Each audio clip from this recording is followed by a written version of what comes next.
Universal medical college and hospital আজকের সংবাদপত্রের আজকের আয়োজন শুরু করছি। আমি মীর মাসরুর জামান। সংবাদপত্রের পর্যালোচনা ভিত্তিক নিয়মিত এই আয়োজনে আজ আমাদের সঙ্গে রয়েছেন দৈনিক প্রথম আলোর যুগ্ম সম্পাদক সোহরাব হাসান। আমরা স্বাগত জানাচ্ছি আপনাকে আমাদের মধ্যে। ধন্যবাদ। তো সংবাদপত্রের শিরোনামগুলো দেখি, তারপর আলোচনা শুরু করছি। মানব জমিন, অবৈধদের সৌদি আরব ছাড়তে 3 মাসের সময়। তিস্তা নিয়ে আনুষ্ঠানিক চুক্তি নয়, খসড়া চুক্তি হতে পারে। আমাদের সময়, বন্ধ হচ্ছে না জঙ্গি অর্থায়ন। সকালের খবর, প্রতিরক্ষা সমঝোতার স্মারক সইয়ের প্রস্তুতি ঢাকায়। বাংলাদেশের ওপর দিয়ে ভারতের প্রস্তাবিত ট্রানজিট রুট। যায় যায় দিন, নীরবে বাড়ছে গুম অপহরণ। ভোরের কাগজ, চলতি বছর থেকেই গণহত্যা দিবস পালনের নির্দেশ, প্রস্তাব গেছে জাতিসংঘেও। আমাদের অর্থনীতি, নির্বাচনে অংশ না নিলে নিবন্ধন বাতিলের ঝুঁকিতে থাকবে 28 রাজনৈতিক দল। ইসির প্রত্যাশা, সব দলই আগামী নির্বাচনে অংশ নেবে। বণিক বার্তা, বৈদেশিক মুদ্রা ব্যবস্থাপনায় কেন্দ্রীয় ব্যাংকের লোকসান। দৈনিক দিনকাল, গ্রামে ঘর তুলতে ছাড়পত্র। তনু হত্যার 1 বছর, বিচারের আশা ছেড়ে দিয়েছেন তার বাবা। দৈনিক ইনকিলাব, প্রধানমন্ত্রী শেখ হাসিনার ভারত সফর, শর্তের জালে তিস্তা চুক্তি। দৈনিক সংগ্রাম, বাজেট বাড়ে কমে না মশা, তীব্র উৎপাত রাজধানী জুড়ে। The independent, costly electricity from Jharkhand. The Financial Express, SOEs defy government decision on offloading their shares. Our Time, Cabinet approves Genocide Day. শিরোনামগুলো দেখলাম সংবাদপত্রের। আজ প্রধান শিরোনাম হিসেবে একটি সংবাদ শিরোনাম রয়েছে, সেটি হচ্ছে 25শে মার্চ গণহত্যা দিবস হিসেবে এখন থেকেই এদেশে পালন করার বিষয়টি মন্ত্রিসভায় অনুমোদন হয়েছে। আমরা জানি যে এর আগে এই বিষয়ে সংসদে প্রস্তাব পাস হয় এবং বিষয়টি আন্তর্জাতিকভাবেই গণহত্যা দিবস পালনের জন্য কর্মকাণ্ড চলছে এবং উদ্যোগ নেওয়া হয়েছে। না, এখানে একটা বিভ্রান্তির অবকাশ আছে। সেটা হলো আন্তর্জাতিক গণহত্যা দিবস কিন্তু একটি আছে, সেটি সম্ভবত 9 ডিসেম্বর, আর সেটি আন্তর্জাতিকভাবে পালিত হয়। কিন্তু বাংলাদেশে এটি হচ্ছে জাতীয় গণহত্যা দিবস। এবং সেটা হচ্ছে 1971 সালের 25শে মার্চ পাকিস্তানি দখলদার বাহিনী বাংলাদেশের ঘুমন্ত নিরীহ নিরপরাধ এবং নিরস্ত্র মানুষের উপর ঝাঁপিয়ে পড়ে হত্যা করে, ধ্বংসযজ্ঞ চালায় এবং পরবর্তী 9 মাস ধরে 16 ডিসেম্বর পর্যন্ত তারা এই গণহত্যা বন্ধ করেনি। সুতরাং এটিকে স্মরণীয় করা, এটি নতুন প্রজন্মের কাছে জানানো এবং আন্তর্জাতিক স্বীকৃতি চাই। আসলে আন্তর্জাতিক গণহত্যা দিবস নয়, বাংলাদেশে যে গণহত্যা হয়েছে তার আন্তর্জাতিক স্বীকৃতি আমরা চাই। মন্ত্রিসভার সিদ্ধান্ত নিয়েছে যেটি এবছর থেকে পালন করার। এটা প্রয়োজন ছিল, যেহেতু জাতীয় সংসদে প্রস্তাব পাশ হয়েছে যেটি গণহত্যা দিবস, কিন্তু পালনের বিষয়টি মন্ত্রিসভা নির্দিষ্ট করেছে এবং এবছর এটি রাষ্ট্রীয়ভাবে পালন করা হবে। এর আগেই অবশ্য বিভিন্ন শ্রেণী পেশার মানুষ, বিশেষ করে তরুণ প্রজন্ম, শিল্পী, সাহিত্যিক, সংস্কৃতি কর্মী, তারা কিন্তু 25শে মার্চ রাতে মোমবাতি প্রজ্বলনের মাধ্যমে এই দিবসটি গত বেশ কয়েক বছর ধরে পালন করে আসছিল। সুতরাং এটি একটি সরকারি, এই যে উদ্যোগ সরকারের এবং সরকারের যে প্রস্তাব অনুমোদন জাতীয় সংসদে, তাতে একটি বাড়তি মাত্রা পেল এবং মানুষের মধ্যে এটি আরো বেশি সজাগ করা, মানুষকে জাগরণ সৃষ্টি করা, যে এই গণহত্যার বিরুদ্ধে নতুন প্রজন্মকে আরো বেশি সচেতন করা এবং আমাদের ইতিহাসটি জানা, মুক্তিযুদ্ধের ইতিহাস, আমাদের স্বাধীনতার ইতিহাস, এবং এটি যে লাখ লাখ মানুষের জীবনের বিনিময়ে, আত্মদানের বিনিময়ে এটি পাওয়া, এবং পাকিস্তানি হানাদার বাহিনী ও তার দোসররা কিভাবে অত্যাচার নিপীড়ন চালিয়েছে, দেশে গণহত্যা চালিয়েছে এবং জাতিগোষ্ঠীকে, একটি জাতিগোষ্ঠীকে কিভাবে নিঃশেষ করে দিতে চেয়েছে।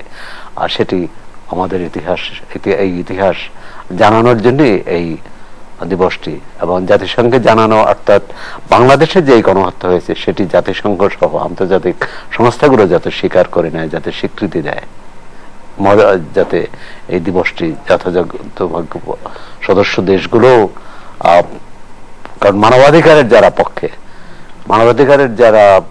মানবাধিকার ও গণতন্ত্রের পক্ষে, তারা প্রতিটি দেশই কিন্তু এই দিবসটিকে সম্মান জানানো উচিত, মর্যাদা দেওয়া উচিত। আমরা সংবাদপত্র শিরোনামেও দেখতে পেলাম যে জাতিসংঘেও বিষয়টি নিয়ে প্রস্তাব গেছে যে এই 25শে মার্চকে গণহত্যা দিবস হিসেবে পালনের জন্য। হ্যাঁ, বাংলাদেশ জাতিসংঘের সদস্য দেশ হিসেবে এবং এই ঘৃণ্য হত্যাকাণ্ড এটি স্বীকার করা উচিত ভবিষ্যৎ প্রজন্মের। যেটি আমাদের মুক্তিযুদ্ধের সময়কার গণহত্যাটিকে আন্তর্জাতিকভাবে গণহত্যার স্বীকৃতির বিষয়টি এখন অমীমাংসিত, আন্তর্জাতিক স্বীকৃতির বিষয়টি। হ্যাঁ, সেটির এই গণহত্যা, বাংলাদেশের গণহত্যাকে আন্তর্জাতিক স্বীকৃতি দেওয়ার বিষয়টি।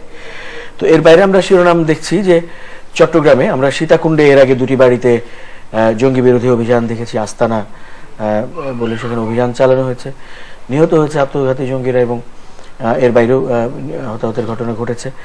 তো গতদিন আমরা যেটি দেখলাম যে প্রায় সারাদিন ধরে চট্টগ্রামের দুটি বাড়িতে, আকবরশাহ এলাকার বেশ কয়েকটি বাড়িতেই ব্লক রেড দিয়ে তল্লাশি চালানো হয়েছে। বলা হয়েছে যে তথ্য প্রযুক্তি ব্যবহার করে সেখানে জঙ্গি নেটওয়ার্কের সন্ধান পাওয়া গিয়েছে, কিন্তু শেষ পর্যন্ত সেখান থেকে তেমন কিছু উদ্ধার করা যায়নি। কিন্তু অভিযানটি চলেছে, তল্লাশি চলেছে।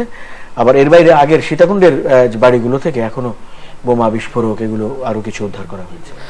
না, জঙ্গি বিরোধী অভিযানে গণমানুষের, সাধারণ মানুষের যে সমর্থন আছে, তারা যে সহায়তা করতে চায় সরকারকে, আইন শৃঙ্খলা রক্ষাকারী বাহিনীকে, তার প্রমাণ কিন্তু সীতাকুণ্ডের যে বাড়িটিতে জঙ্গিরা আশ্রয় নিয়েছিল, সেই বাড়ির মালিক নিজের অনুসন্ধানে তথ্যপত্র জোগাড় করে তারপর কিন্তু পুলিশকে জানিয়েছে, আইন শৃঙ্খলা রক্ষাকারীকে জানিয়েছে, এবং তার সহায়তা ছাড়া হয়তো এই অভিযান সফল করা খুব কঠিন হতো। আর সেক্ষেত্রে মানুষের মধ্যে অবশ্যই এই জঙ্গিবাদের বিরুদ্ধে, জঙ্গি গোষ্ঠীর বিরুদ্ধে, তাদের এই হত্যাযজ্ঞ বা আত্মঘাতী হামলার বিরুদ্ধে সচেতনতা তৈরি করতে হবে, মানুষকে জাগাতে হবে। আবার একই সঙ্গে সাধারণ মানুষ যাতে ভয় না পায়, একজন নিরীহ মানুষ যাতে এই অভিযানের ক্ষতিগ্রস্ত না হয়, এটি লক্ষ্য রাখা উচিত। কারণ যে অভিযানে মানুষের সমর্থন আছে জঙ্গিদের বিরুদ্ধে, সেই অভিযানে সাধারণ মানুষকে ভয় পাইয়ে করার কোনো প্রয়োজন নেই, বা কোনো গয়রহ যাতে ব্যবস্থা না হয়, যেটা ব্লক রেড করা হয়েছে, যে কোনো এলাকা ধরে এখানে জঙ্গি আছে কিনা।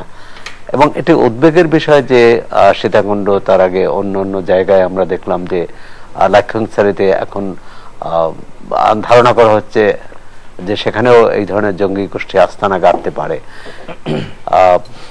সাধারণত দুর্গম এলাকায় যোগাযোগ ব্যবস্থা যেখানে কঠিন, সেসব জায়গায় আস্তানা গেড়ে থাকে। এখন মানুষের যদি সমর্থন না পায়, প্রতিবেশী তারা তো কোনো লোকালয় বাড়ি ভাড়া নেক বা সেখানে যেখানে উঠুক না কেন, আর সেটি স্থানীয় মানুষের মধ্যে সচেতনতা তৈরি করা, এবং সেখানে আইন শৃঙ্খলা রক্ষাকারী বাহিনী এবং স্থানীয়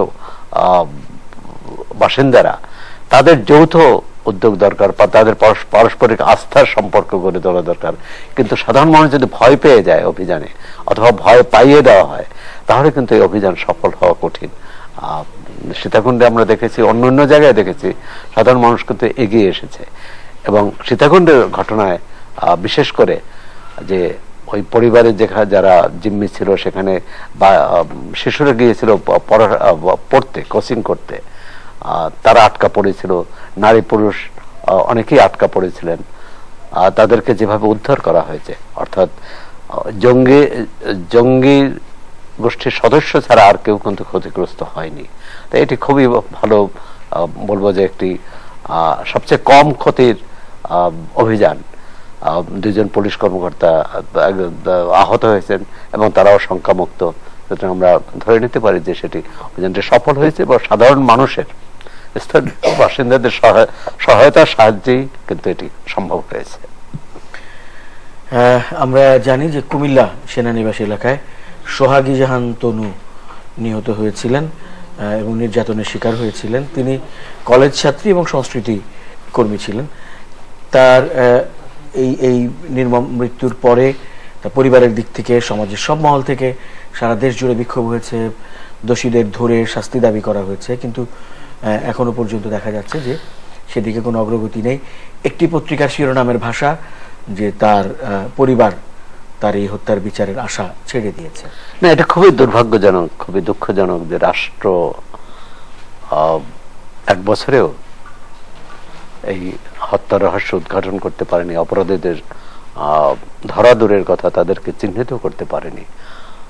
সোহাগী জাহান তনু নাট্যকর্মী ছিলেন, আবৃত্তি করতেন, শিল্প সংস্কৃতির সাথে যুক্ত ছিলেন এবং একটি ভিক্টোরিয়া বিশ্ববিদ্যালয় কলেজের অনার্সের ছাত্রী ছিলেন।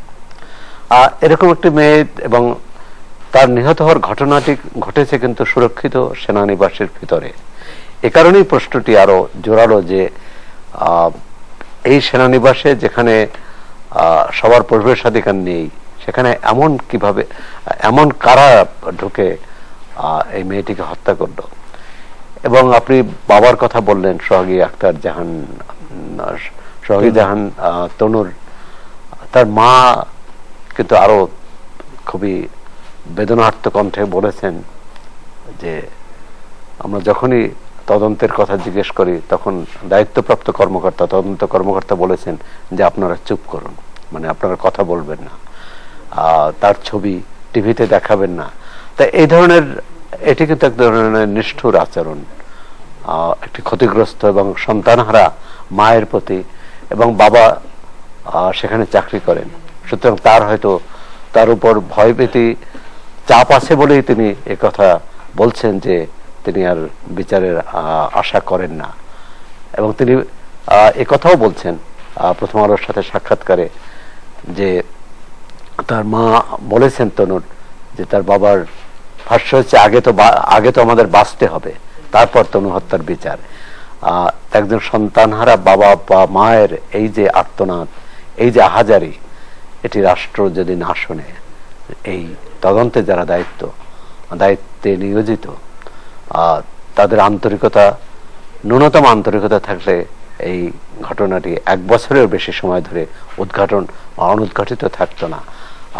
তদন্তকারী কর্মকর্তা বলেছেন যে তারা 100-র মতো সামরিক ও বেসামরিক ব্যক্তির জিজ্ঞাসাবাদ করেছেন। কতজনকে জিজ্ঞাসাবাদ করেছেন সেটি গুরুত্বপূর্ণ হলো সেই জিজ্ঞাসাবাদ করে তারা কি তথ্য পেয়েছেন সেটি জানানো উচিত।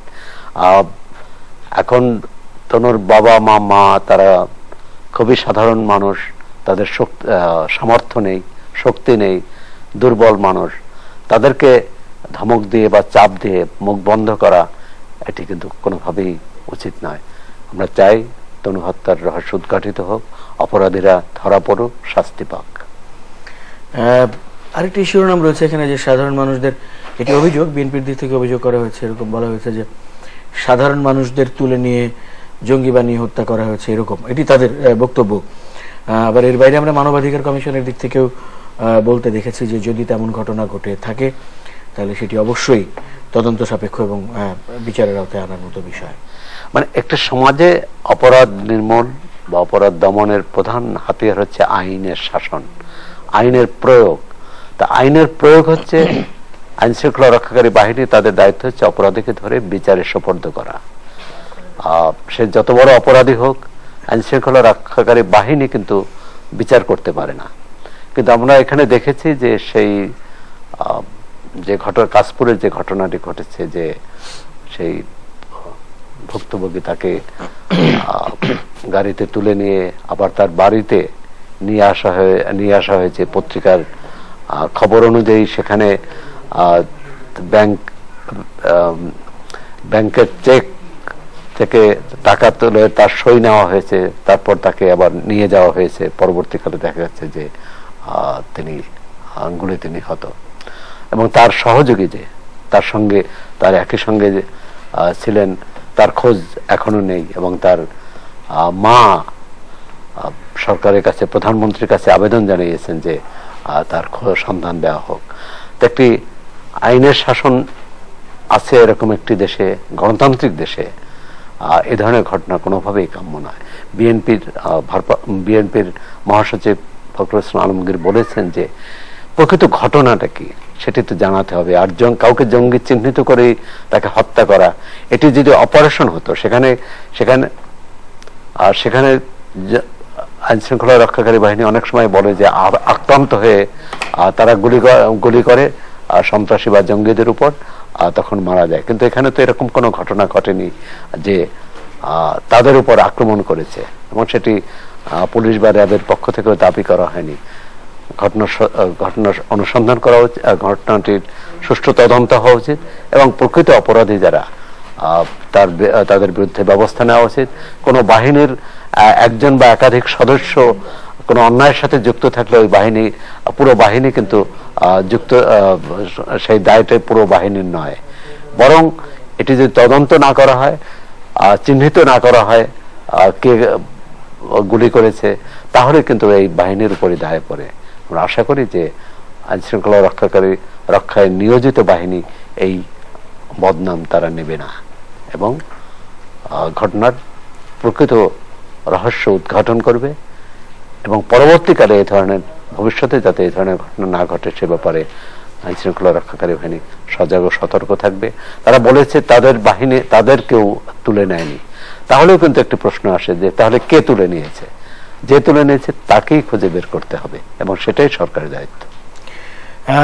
আমরা দেখেছি যে বাংলাদেশ জাতীয় ক্রিকেট দল শ্রীলঙ্কায় নিজেদের ১৭তম টেস্ট ম্যাচ জিতেছে, এবং তারা প্রস্তুতি নিচ্ছে এখন সামনের ম্যাচগুলোর জন্য, যেখানে ওয়ানডে রয়েছে, টি-20 সিরিজ রয়েছে, এবং ওয়ানডে টি-20তে শ্রীলঙ্কা দলকে আরো লড়াকু হিসেবে বাংলাদেশ দল মনে করছে, এবং তারপরে জমজমাট লড়াই এবং জেতার আশার কথাই ভাবছেন আমাদের ক্রিকেটাররা। না, ভারতে এবং নিউজিল্যান্ডে বাংলাদেশ দলের হারের পর শ্রীলঙ্কার এই খেলা নিয়ে কিন্তু বেশ উদ্বেগ ছিল, একই সঙ্গে আশাও ছিল, এবং ১৭তম টেস্ট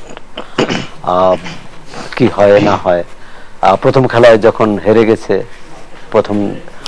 তখনও এটি এক ধরনের হয়েছিল যে কি হয়। এবং বাংলাদেশের ক্রিকেট যে কোনো বিচারে এবং পৃথিবীর যে কোনো প্রথম সারির দলের সঙ্গে যে সমানে সমান লড়াই করতে পারে, সেটি কিন্তু শ্রীলঙ্কায় দেখিয়েছে, এবং তারা খুব ভালোভাবেই জয় ছিনিয়ে এনেছে। এবং মার্চে এই স্বাধীনতার মাসে তাদের এই জয় পুরো বাংলাদেশকে আন্দোলিত করেছে। আমরা আশা করব যে ভবিষ্যতে যে খেলাই হোক তারা এই সাফল্য ধরে রাখবে এবং আরো সামনে এগিয়ে নেবে, এবং এই জয়, এই আনন্দ, এই বিজয় আমাদের সবার, বাংলাদেশের জনগণের। অনেক ধন্যবাদ আজকে সময় দেওয়ার জন্য এবং আলোচনা করার জন্য। প্রিয় দর্শক, আপনাদেরও ধন্যবাদ সঙ্গে থাকার জন্য। ভালো থাকবেন সবাই। চ্যানেল আইয়ের নিয়মিত আয়োজন universal medical college and hospital আজকের সংবাদপত্রের সঙ্গেও থাকবেন আশা করি। ভালো থাকবেন সবাই। শুভরাত্রি।